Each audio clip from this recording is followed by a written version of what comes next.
The corridors of Windsor have always echoed with whispers, but now those whispers are becoming harder to ignore. Behind the velvet-lined drapes and under the weight of centuries of tradition, a reckoning may be underway, one that places Prince Andrew and Sarah Ferguson at its epicenter. No statement has been issued, no royal decree declared. Yet those watching the crown closely have begun to detect the contours of a strategy. It is slow, measured, and silent, but undeniably deliberate. In the early days of King Charles III's reign, continuity and compassion were expected to be his guiding lights. Following the long and steady leadership of Queen Elizabeth II, Charles appeared determined to project modernity without rupture. But recent developments suggest a bolder shift, one that seeks to not just maintain the monarchy, but to reshape its boundaries, socially, publicly, and financially. Prince Andrew, once regarded as a trusted figure within the royal inner circle, now lives under a shadow that has refused to lift. His association with the convicted sex offender Jeffrey Epstein and the disastrous BBC interview that followed in 2019 did irreparable damage. Though no criminal charges were ever filed against him, the court of public opinion handed down its verdict swiftly and firmly. Public trust collapsed. Charities withdrew support. His military affiliations and royal patronages were returned to the Queen in early 2022. Soon after, Buckingham Palace issued a brief but pivotal statement.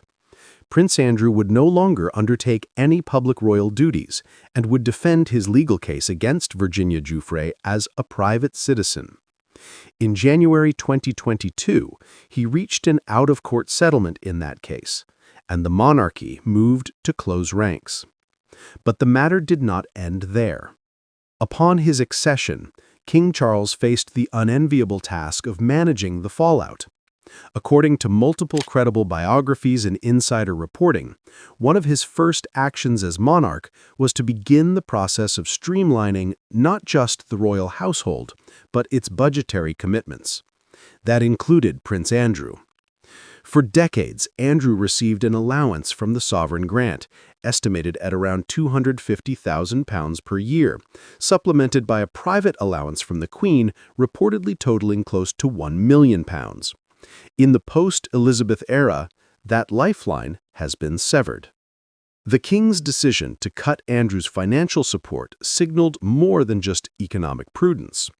It was a symbolic move, a signal that Andrew, though a prince by birth, is no longer considered a functioning member of the monarchy.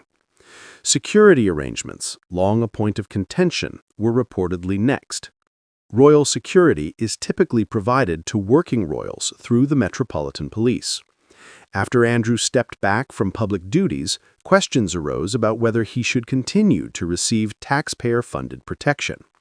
By late 2022, it was reported that his personal security had been withdrawn, another sharp contrast to his previous status.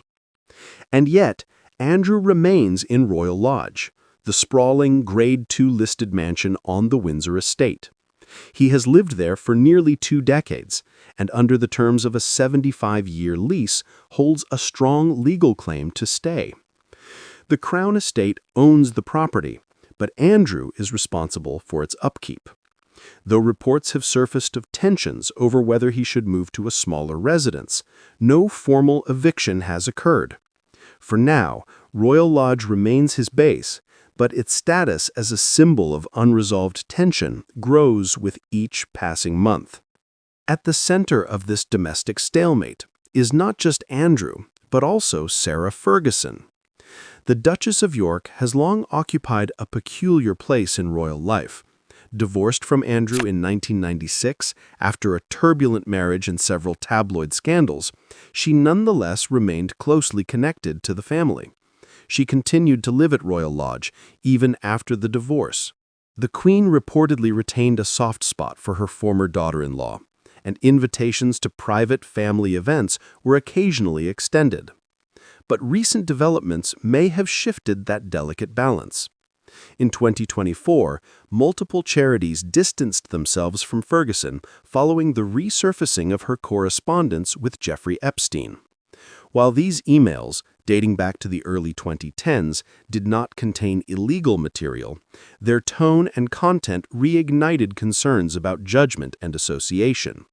One organization stated publicly that it would no longer list her as a patron due to reputational risk.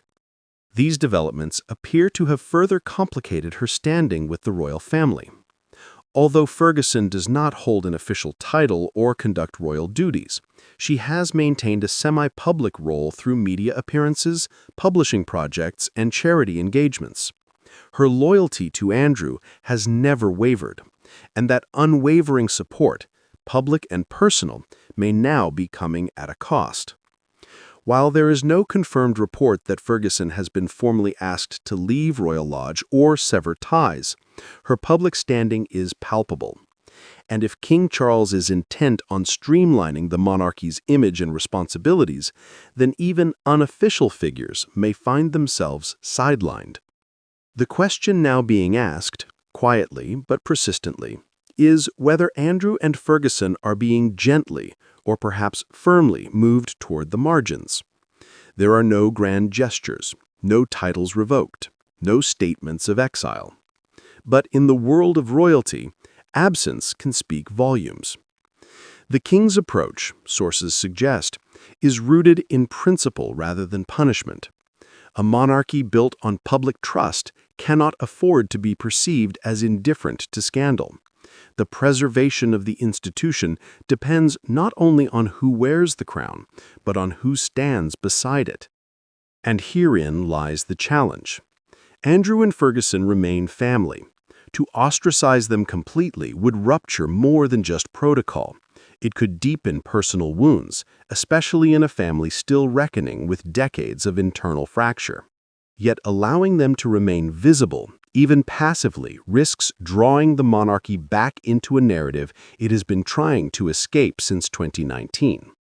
It is a dilemma without easy answers. The situation is made more complex by the fact that Royal Lodge sits on royal land. Should Charles wish to reclaim the property, he would need to navigate a complex web of legal rights, leases, and reputational considerations. For now, it appears Andrew will stay, but for how long remains uncertain. Meanwhile, the British press continues to monitor their movements. Ferguson's continued media presence, whether in interviews or social media, keeps her in the public eye. And while no legal wrongdoing has been proven in her association with Epstein, the optics are increasingly difficult to manage.